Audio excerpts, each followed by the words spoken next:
healing. In your presence, there's peace. In your presence, there's freedom. In your presence, everything is there. Hallelujah. I thank the Lord for the healing. I was dead a while ago, but now I'm alive. Hallelujah! I praise God. During our pre-worship, which is on Tuesday, we do have this short Bible exhortation of a verse. And I was so amazed because the same verse was given. It's about the breakfast. Yes. And then I said, Lord, since Jamie is going to talk about it in the morning, right? And so I said, can I change it, Lord? There's another bowl. There's another story of the bowl. And only to find out that Sister Cherry talked about it this morning. So I can't escape the Lord. It means He wants it His ways, not my way. I praise God. Okay, the bowl. And this is the title of our message today. His ways, His thoughts, not yours. Hallelujah. And the verse that He has given us is, for my thoughts are higher. Can you read it? For my thoughts are not your thoughts, nor are your ways my ways, says the Lord. For as the heavens are higher than the earth, so are my ways higher than your ways, and my thoughts than your thoughts. Do you all agree? Amen. Let's say amen. Amen. Tell your seatmate, His thoughts, His ways, not yours. Hallelujah. Can you make it a bit strong? His thoughts.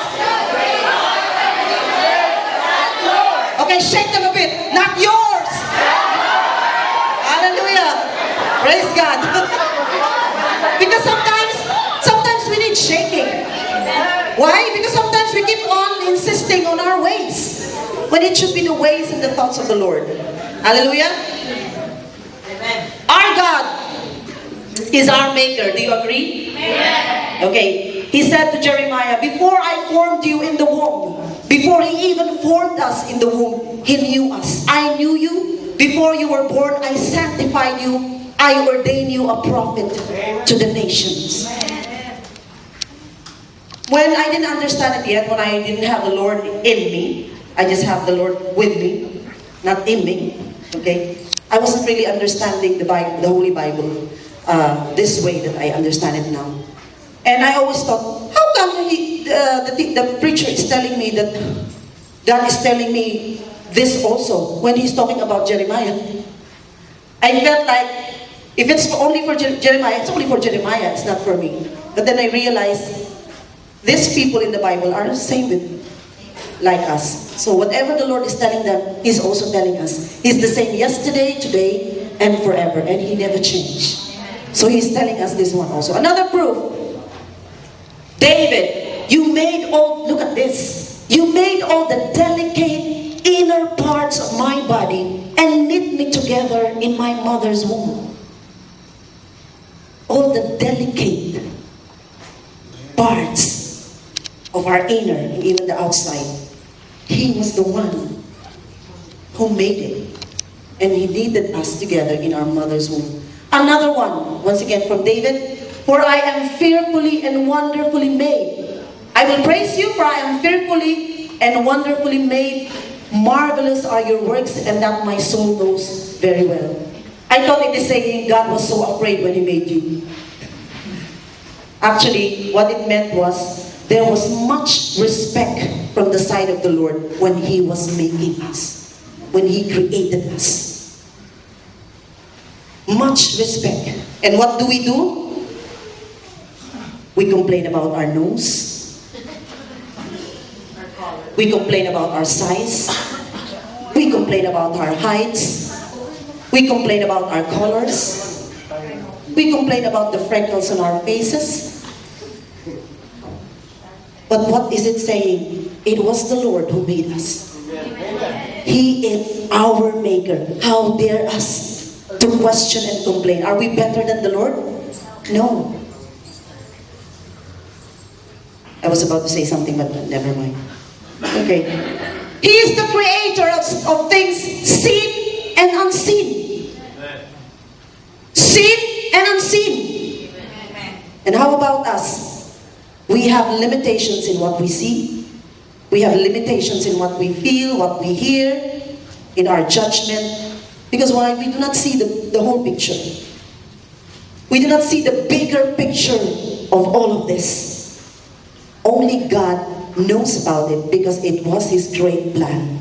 He's got the blueprint of everything that He has created. From the tiniest to the largest. He knows it all. And we cannot question Him. All the Lord wants us to do is to trust Him fully. That He is hands-on every business that He is handling in this world. They always say, when you make a business, when you start a business, make sure that you're hands-on. Right? Is that the right word? Do not allow somebody else to take care of it, but be the one taking care of it. So, praise God, because our God is hands-on on us. Amen. Hands-on on us. Amen. Hallelujah. Okay? We just have to allow the Lord to unfold things to us slowly and step by step. Why? Because if He's gonna do it in a fast speed, maybe our little brain cannot take everything. Maybe it will explode.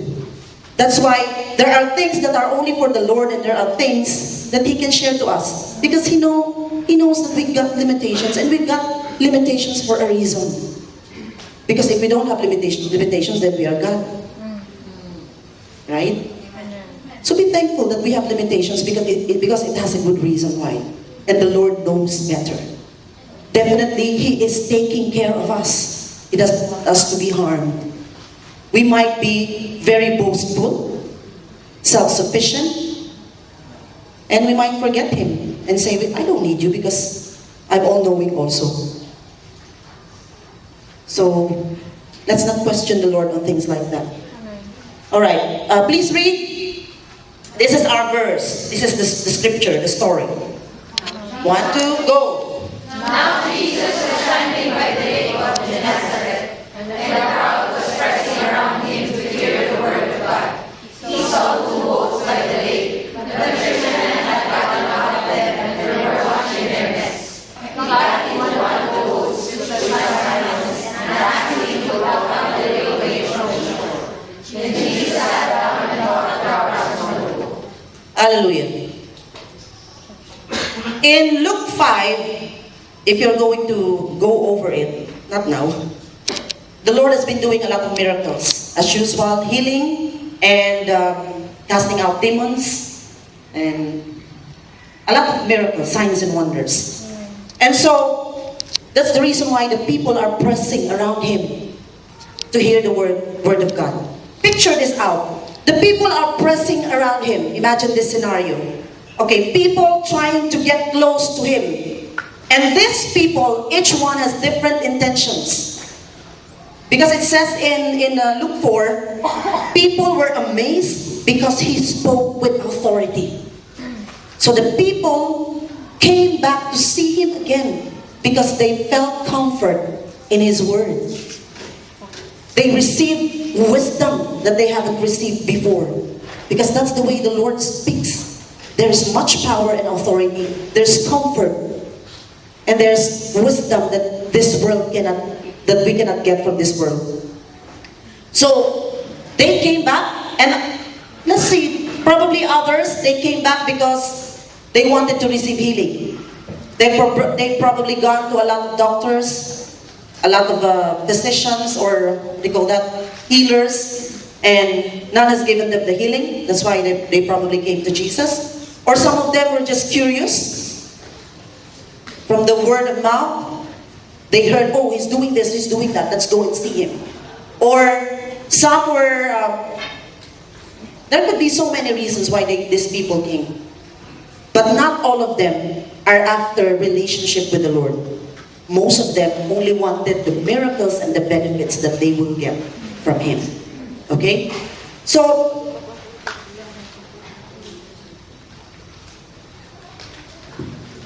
let's see this. I was just giving you the picture, the scenario, what was, what do you call that? The situation. The people was pressing on to the Lord, trying to get his attention. So imagine the crowd going to the Lord. He's in the middle and, you get it? You get the picture? Okay. And then, here it says, he saw two boats by the lake, but the fishermen had gotten out of them and were washing their nets. Okay. Despite being surrounded by people, see, when usually in the Holy Bible we will see the word multitude. When you say multitude, large number of people. Despite of this situation, what was that? Jesus saw. Can you say he saw? He saw. Jesus saw the fisherman's status. Imagine he was already busy there. Okay, in that scenario, but still he was able to see the situation of the fisherman. What is the Lord saying here? Jesus inserted others' concern in his already busy situation. Amen. Are you seeing it? With us humans, if you are in this situation, you can't even handle it right. You go panicking, you go, what shall I do? But look at the Lord. He was able to see even the situation of the fisherman. Our God sees everything. And he is after the situation of everyone. He is so concerned of the situation of everyone. He's not limited to one situation, but he can go multitask and check on others as well. So we cannot say, oh, only a pastor is being taken care by God, and me, he abandoned me. Because right now he sees us, each one of us. He knows what's in our heart. The Lord doesn't have favoritism. He loves all of us. Okay? Every single thing matters to him. Every single thing that we have in our hearts matters to him. Okay? So from that scenario, and then the Lord inserted another situation. Does it mean that okay, here's the next. But the fishermen had gotten out of them and were washing their nets. In here, what Jesus saw was specifically described. He saw two boats by the lake, but the fishermen had gotten out of them and were washing their nets. Okay? So it was even described what the Lord saw. Why? It's very important why this is being described right now to us. Okay? These men are experienced fishermen. Okay? But in this situation, they are found discouraged, frustrated, and disappointed. Because after a long hours of trying to get some catch, they didn't get any. Nothing at all. Okay? And according to their experience, they know when to stop and when to continue. Why? They've been doing this for a long time. This is their life. They know fishing so well. They know not only their moods, but also the mood of the sea. If this is the situation, that's it. Let's go. Let's leave. Let's abandon this. No use trying again. Because we cannot get anything. We're just wasting time. Many tries they did. So what? The next thing that they did was to wash their nets. To prepare it for tomorrow. That means they have given up. Done for the day. They know their limitations. They're not being lazy here. They cannot be lazy because this is their earning. This is the way, this is where they get their living. So they cannot be lazy. They're not being lazy here. It's just they know their limitations as human. They know when the situation is like that, they have to stop. There's no point of going on. And this is the next.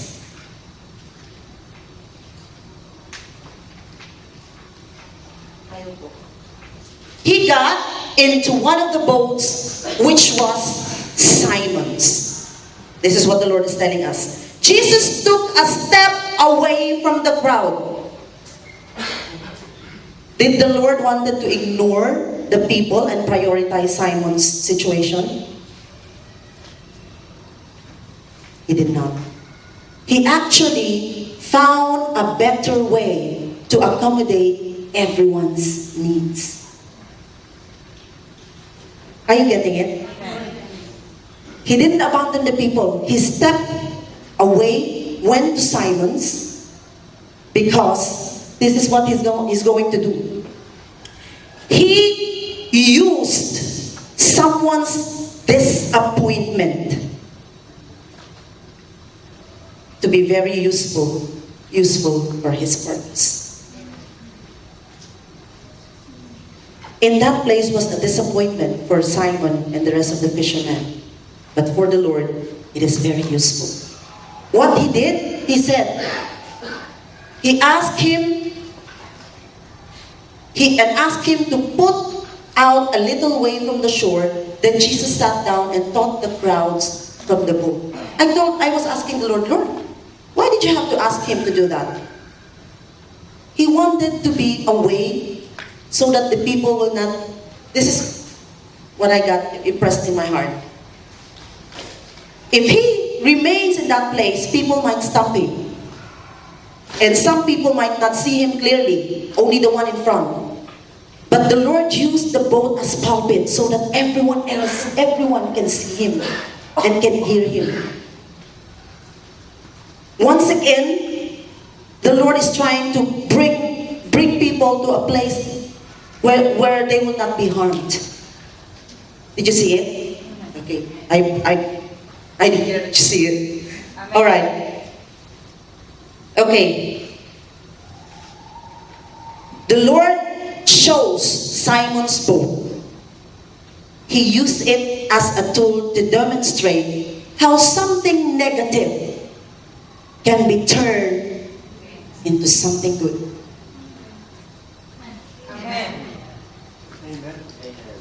Again, the Lord used a situation that was negative. All Simon could think of in that boat is the disappointment, the no catch, the frustration. But the Lord used it as a tool to demonstrate that this situation can be turned into something good. Amen.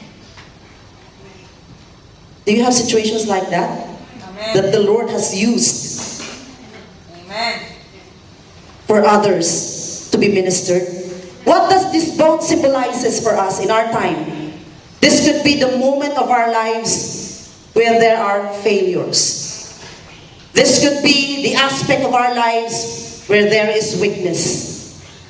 But in that failure and weakness, rejoice, because the Lord could use that to bring it to life. Come alive. Amen. Sometimes we are thinking, oh, this is hopeless. That's it.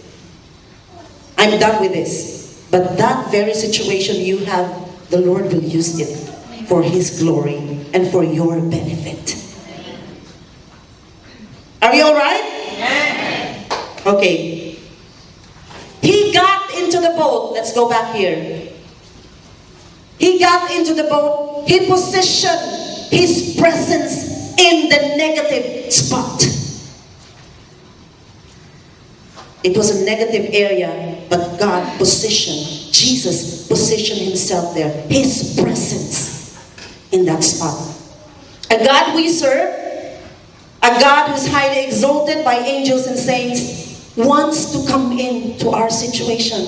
Just like that. When we have negativity, problems in our lives, the Lord wants to come in that boat. Amen. The Lord wants to come in that boat. He is interested in you and me. Amen. And He wants to be a part of every situation that we have. Amen. That's the intimacy. Amen. The Lord doesn't want to be with you only when you're happy. No. Even when you're crying, even when you're in pain, all the more that the Lord wants to be there. Because He knows He can comfort you. He knows that only Him can give that comfort that you need. Let's praise the Lord.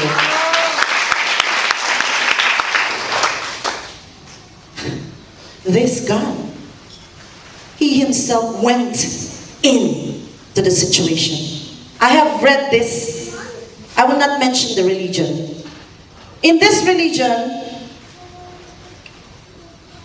in order to complete their spiritual journey with their God, they needed to visit a statue. Parang kompleto, so that you can say that you have been a good worshipper of this religion. You need to visit this statue. And there was a place. There are at least five statues in the big ones. Not only five, there are many, but five very big statues that everyone wants to be there to visit that place, to satisfy themselves and say, yes, I've been faithful to this religion. And you know what? They have to walk into a 268 stairs to get to the mountaintop where the statue is. 268 stairs that need to climb as a sacrifice, as a cleansing before you go and bow down to that statue. Are you imagining it? Amen. You have to go to this ladder, climb up 268 before you can worship this God. In Hong Kong, there are 5 statues available for their believers to worship. And this man who was telling the story, who's now a Christian, this is what happened to him.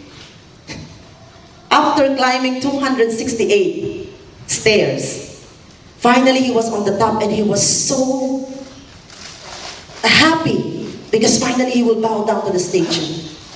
When he get there, the maintenance said, it's under renovation.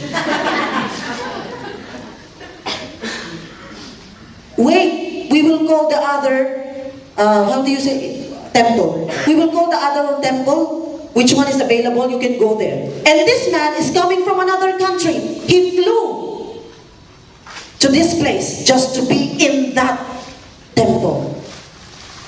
Imagine what you have to do just to worship. After 268 stairs, and then you will find out, after flying from your country to another place, you will find out that it's not available because it's under renovation.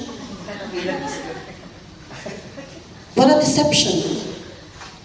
You've given your effort, your time, your money, but the God that we have, He Himself went.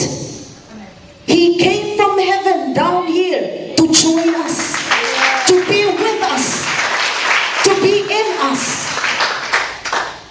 Walang kapagod-pagod.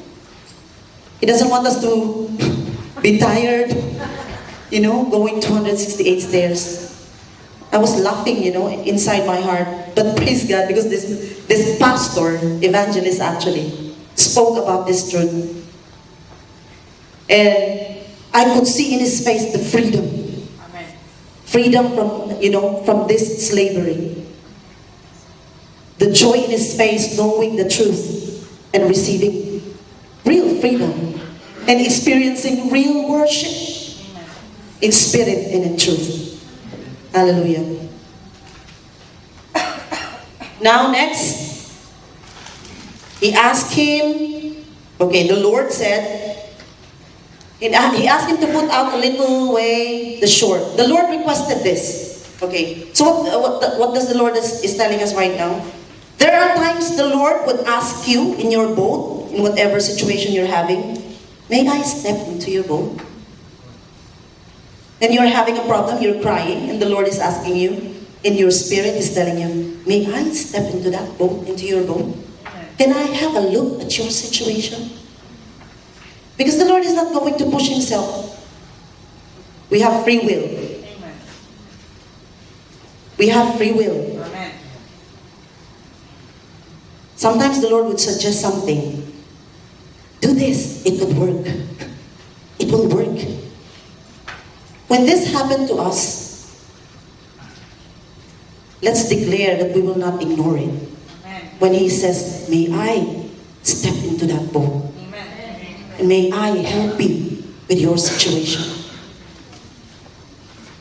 God is telling us there is no worse scenario that He can handle, that He can solve, or even use for your benefit, for our benefit, and for His glory. He can turn everything into something useful if we will allow Him. Because the Lord cannot do it if we will not allow Him. You know that feeling of the Lord when He's offering His help and we are ignoring? And then you will feel inside there's grieving. And then you will realize, oh, it was the Lord. It was the Lord. He was speaking to me and I ignored Him. Imagine a God who wants to help us, but sometimes we ignore Him. So let's allow Him to come into our boat. Whatever it is, He can do a lot of things in that. How worse it is, how worse could it be? See this word. And we know that all things work together for good to those who love God, to those who are the called according to His purpose.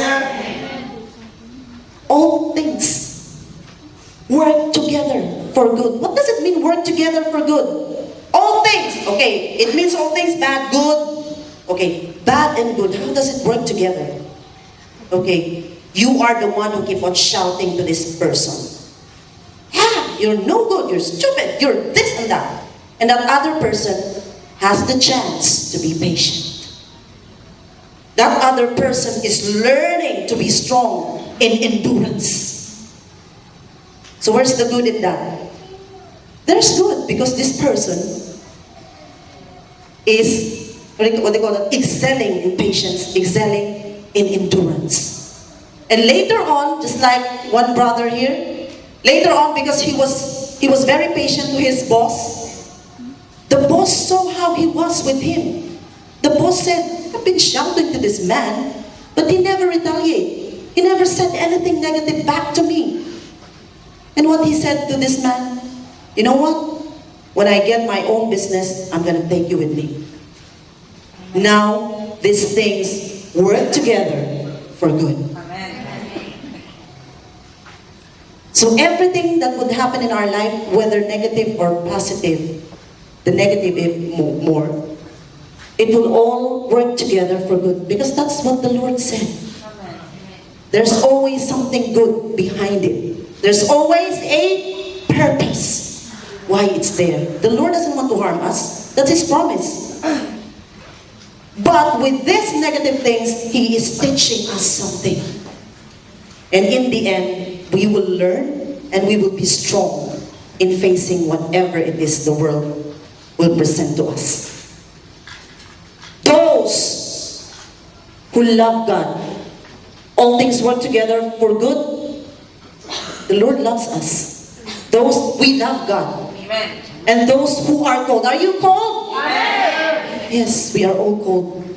You are not just sitting there, just to sit there and, oh, somebody pushed me to be here. Somebody, I was just so, how do you say it? What's the word? I'm just so shy not to say no. Is that the right word? Yeah. I was just, I couldn't say no, so I just come, you know. But you didn't know, you've been chosen by the Lord. Amen. You're sitting here, listening to His word, because He wants you to listen to that word. And He's teaching you, teaching all of us something great.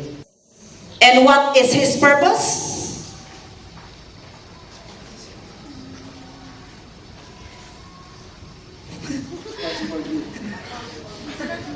Alright, there was one story in the Bible.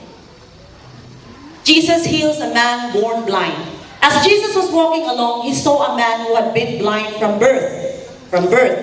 Rabbi, His disciples asked Him, why was this man born blind? Was it because of his own sins or his parents' sins? It was not because of his sins or his parents' sins. Jesus answered. This happened so the power of God could be seen in him. This is his purpose. Amen. So that the glory be given to him. Amen. That's why earlier our sister said, when we are weak, he is strong and able in us. So it is all for his glory. Sometimes we are thinking, oh, what a bad luck. He doesn't have hands. He doesn't have legs. But look at this guy, Nick. Was he Nick? Yes. Look at him. When he speaks, people are blessed. People are encouraged. People are motivated. But he's not complete. He's even very good in swimming. I can swim. I don't know how. But look at him. This is to show the power of God. That even in this situation, we will be blessed and we will be motivated to go on. If you see a person like this, wouldn't you feel ashamed of yourself? Oh, I felt ashamed. I couldn't. Sorry. Sorry. See, I'm so animated. See, I was so really ashamed that he could do that and I couldn't do it when I have complete parts. Sorry about that. Okay. When he had finished speaking, he said to Simon, put out into the deep water and lower your nets for a catch. Okay. What does this tell us? When he had finished speaking, talking about Jesus, there was waiting that had happened in the side of Simon. He had to wait. Right? He couldn't do anything because Jesus was in his boat. He had to wait. Waiting on the Lord is part of Christian life. Amen. Let's not be afraid of waiting. It's part of our lives. Waiting on the Lord. Amen. Sometimes we are so, 48 years now, still. I'm not getting the husband. I'm not getting the wife. What year is it now? Maybe it's time for rapture and that's it. We have to wait on the Lord. He knows better. Simon had no choice because the Lord used his boat as the pulpit. The Lord used his boat as the pulpit.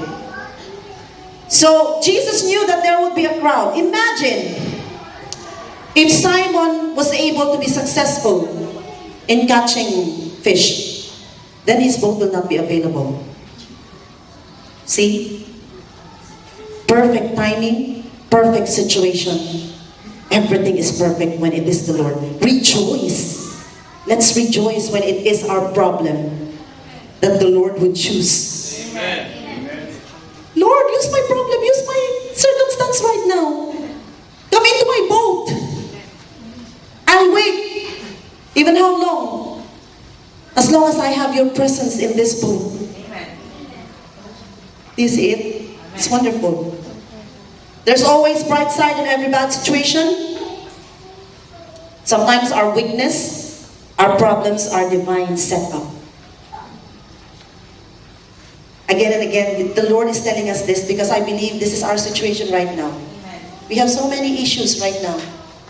And the Lord wants to encourage us, wants to lift us up. Not to be weary, not to be... He doesn't want us to, to get tired.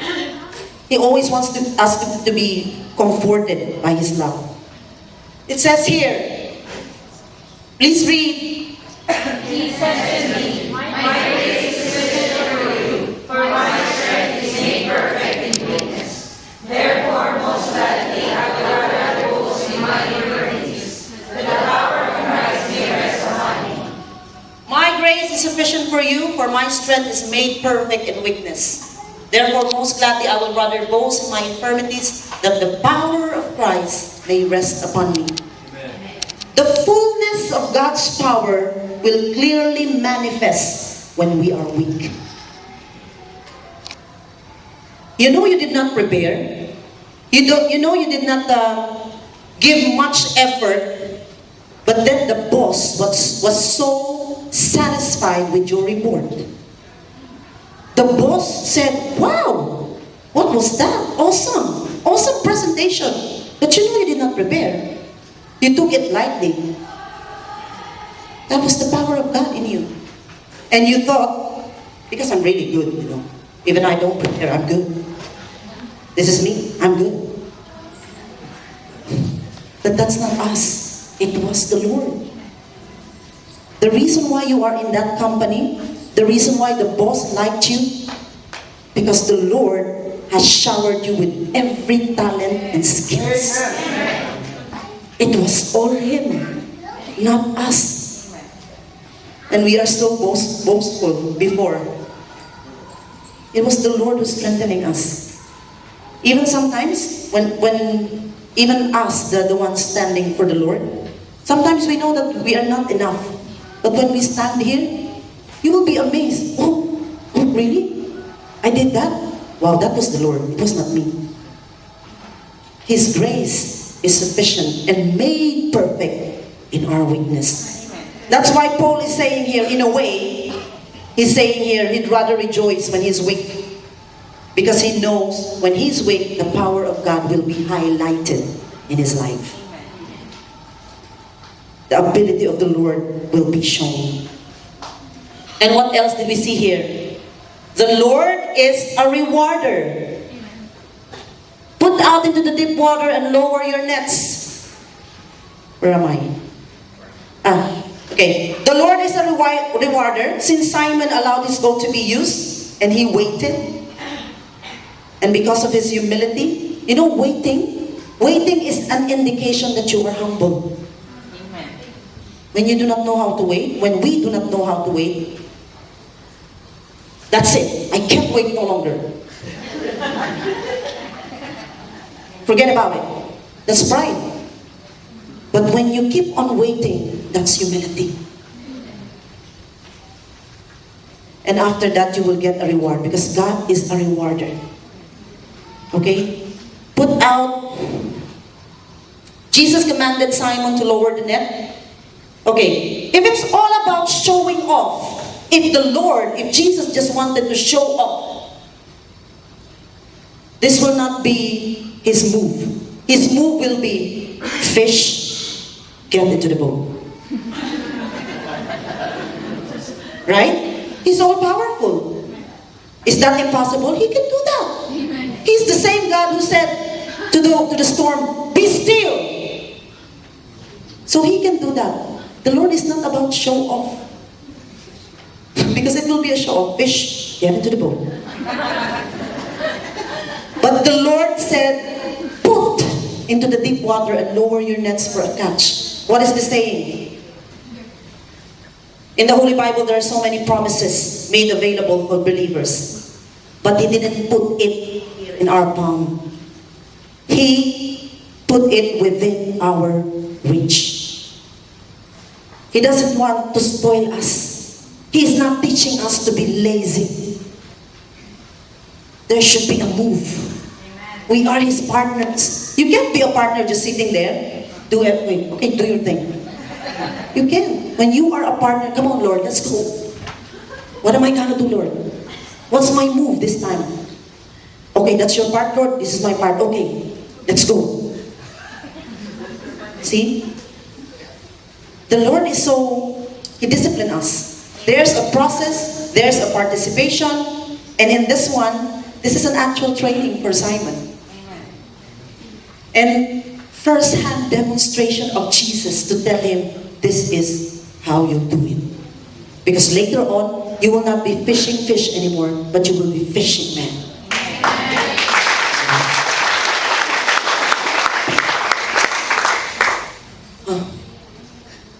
And then Simon answered, "Master, we worked hard all night and caught nothing, but at your word, I will lower the net." See how humble he is. He is an experienced fisherman. This is his expertise. He could have told the Lord, "Hey, I know what I'm doing. I'm telling you, we've tried many times, but we got nothing. Leave the fishing to me and mind your teaching. Yeah, he doesn't know that this is God, that Jesus was God. We could tell, pwede ba huwag mong pakialaman yung trabaho ko? Diyan ka? Because I already tried, because I tried. But there was nothing, we didn't get anything. But see his humility and respect to God. Even though he didn't understand why the Lord would ask that, when he already told him that they didn't get anything. And then again he will ask. To him it's like, it's strange, it's weird, I will look stupid. Because again, I will do it when I already tried it many times. Sometimes Jesus would tell us to do things that doesn't make sense to us. Right? It's not supposed to make sense. Because his wisdom is higher than ours. You know, his level of making sense is way higher than us. We cannot. There is no way we can understand it because we are so limited. How would you explain Noah's Ark? That's weird, right? Imagine how Noah felt. What? What, Lord, I will do this? People will laugh at me. Why am I going to make this ark? But he followed. David, he took 5 stones and used 1 stone to kill Goliath. That's strange also. A big man and you will use only stone. Imagine, there are a lot of weird things. Mary, Angel Gabriel came to her and said, you will conceive. Huh? How? Sometimes the Lord would ask us to do things that doesn't make sense for us. But it makes a lot of sense for the Lord. But at your word, I will lower the nets. The greatest hindrance, I will just read it because I've got 3 minutes. The greatest hindrance for the new move of God is when we limit him to the last move he did. We thought his approach would always be exactly the same move he did the last time. But the Lord would want to do new things as well. As his mercy is new every morning. Amen. What does it say here? Do not remember the former things, nor consider the things of old. Behold, I will do a new thing. Amen. Amen. Let's give glory to God. Now it shall spring forth, shall you not know it? I will even make a road in the wilderness and rivers. God will make a way. Behold, I will do a new thing. That's why there's new covenant. That's why we are now new creation. That's why now we have new spirit. Every day the Lord wants to do something new. But we settle on the old things. Oh, this is how the Lord answered my prayers before. Okay, but now it's the same way. It's different in a different way. God is so colorful. You know? So whenever we encounter new things or changes, let's just tell the Lord, Lord, how is it going to be this time? Because last time you did it this way. So I'm guessing it's not the same way. So how is it? Just ask the Lord. Ask for a guidance. But never hinder the new moves, the new things that he wants to give us. Amen. Hallelujah. Okay. When they had done this, they caught so many fish. Look at this. Nets started to tear, so they motioned to their partners in the other boat to come and help them. And they came and filled both boats so that they were about to sink. Whenever submission and obedience to the Lord takes place in one's life, the result is always extravagant. Amen. Always beyond what we deserve. Amen. Beyond what we're expecting. More than what we want and what we need. If during that time they got 30 pieces of fish, it's okay. It's not so shocking. But it was more. To the point that this harvest was tearing the net. A while ago, they just said, there's nothing. We didn't get anything. But this time, it's tearing the net. Where did it came from? That's the power of God. And not only was the net in danger, the boat is about to sink. Abundance. Amen. Sometimes we limit the Lord. Ate, can you pray for me? I want at least 8,000 dirhams salary. Only? What do you think of God? He can give you only that small? Sometimes we limit the Lord. But one thing we have to understand, sometimes the reason He's not giving it to us because He knows that we will be boastful. He knows that we will forget about Him. We know that He knows that it will change our character. So sometimes He just gives us enough so that we will still connect to Him. Amen. Sometimes the Lord is training us in these areas so that when we get all this full blessing, we will be blessing to others also. Amen. And look what had happened here. They motioned to their partners in the other boat to come and help them. Can you imagine that? There was no word, just gesture. That means they were amazed and they couldn't believe what Jesus has done at that time. They couldn't talk anymore. They just motioned, help us before we get drowned.